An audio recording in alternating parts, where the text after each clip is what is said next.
Salam yóò tẹ̀síwájú nínú onírúurú iṣẹ́ rere mi lọ́sùn Arẹ́gbẹ́ṣọlá. Gómìnà tẹ́lẹ̀ rí nípínlẹ̀ Ọ̀ṣun tó tún jẹ́ akọ̀wé àpapọ̀ fún ẹgbẹ́ òṣèlú African Democratic Congress ADC ọ̀gbẹ́ni Rauf Adésọjí Arẹ́gbẹ́ṣọlá ti fi dáwọn èèyàn ìpínlẹ̀ Ọ̀ṣun lójú pé dókítà Najim Salam yóò tẹ̀síwájú nínú àwọn iṣẹ́ rere tó ṣe nígbà tó jẹ́ gómìnà.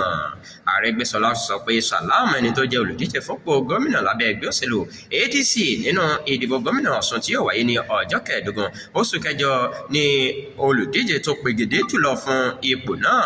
Ó sì ní ìdánilójú pé yóò mú ìdàgbàsókè bá ìpínlẹ̀ Ọ̀ṣun wá.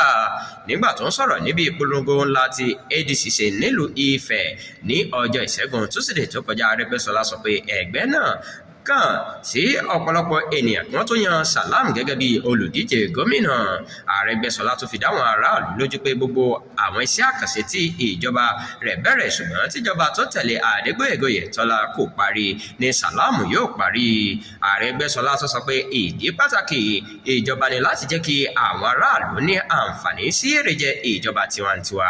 Ó sì tún sọ pé ìpínlẹ̀ Ọ̀ṣun ní àlàáfíà ní gbogbo ọdún 8 tóun fi jẹ gómìnà nítorí ìjọba rẹ̀ pèsè ọkọ̀ àti ohun èlò tó yẹ fáwọn àjọ ẹ̀ṣọ́ aláàbò.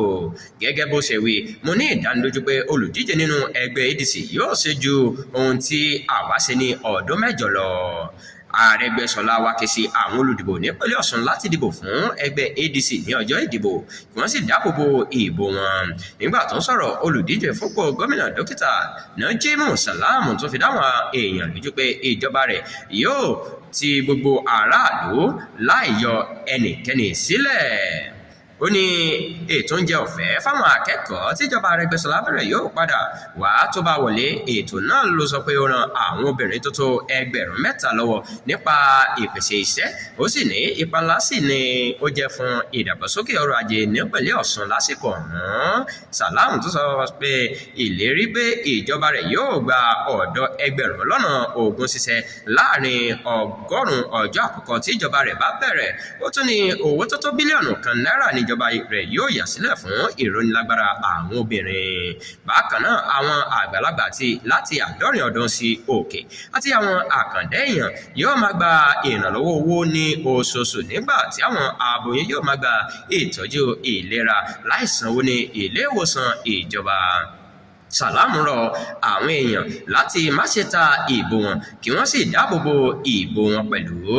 Nígbà tí àwọn olórí ADC ṣàbẹ̀wò sí ààfin Ọọ̀ni ti Ilé-Ifẹ̀, Ọọ̀ni Adéyẹyè Ẹnìtàn Ògúnwùsì tí lọ wá àdìmúlà Ilé-Ifẹ̀ Ọba Adékọ́lá Adéyẹyè dúró fún wọn pé gbogbo àwọn olóṣèlú, àwọn olólùfẹ́ ẹgbẹ́ òṣèlú àti àwọn ará Ọ̀ṣun láti faramọ́ àlàáfíà àti ìṣọ̀kan bí ìpolongo ìbò ṣe ń gbòòrò sí. Wọ́n ní Ilé-Ifẹ̀ ní orísun ilẹ̀ Yorùbá, ó sì yẹ kí ìjọba máa fún ìlú náà ní àkíyèsí àti ìdàgbàsókè tó bá ipò ìtàn rẹ̀ mu. Níkẹyìn, Ọọ̀ni nípasẹ̀ lọ́wọ́ àdìmúlà gbàdúrà fún olùdíje gómìnà ADC Alhaji Najim Salam àti fún àlàáfíà àti ìdìbò ọ̀dọ́ káàkiri ìpínlẹ̀ Ọ̀ṣun.